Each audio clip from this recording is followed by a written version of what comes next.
Sebuah rekaman beredar menunjukkan serangan brutal yang diluncurkan pasukan khusus Chechnya di Mariinka. Serangan ini ditujukan pada posisi tentara Ukraina yang telah diciduk sebelumnya.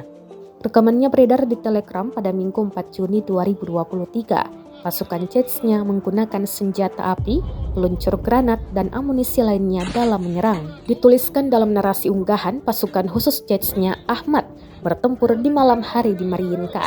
Serangan diklaim tepat mengenai posisi tentara Ukraina. Namun total tentara Ukraina yang dieliminir maupun kerugiannya tidak dirincikan. Kendati demikian, rekamannya telah menuai berbagai komentar dari warganet. Dan diketahui perang di antara pasukan militer Rusia dengan Ukraina hingga hari ini, Minggu 5 Juni 2023, terhitung telah berlangsung 467 hari lamanya. Konflik yang terjadi di antara negara bertetangga itu hingga kini terus berlanjut dan belum terlihat tanda-tanda untuk segera berakhir.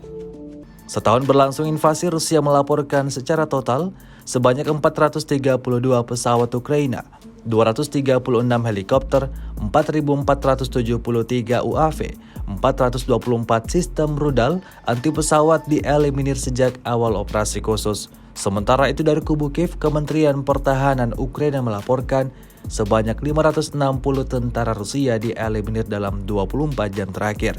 Total 209.470 prajurit Federasi Rusia meninggal sejak awal konflik hingga hari ke-466 invasi.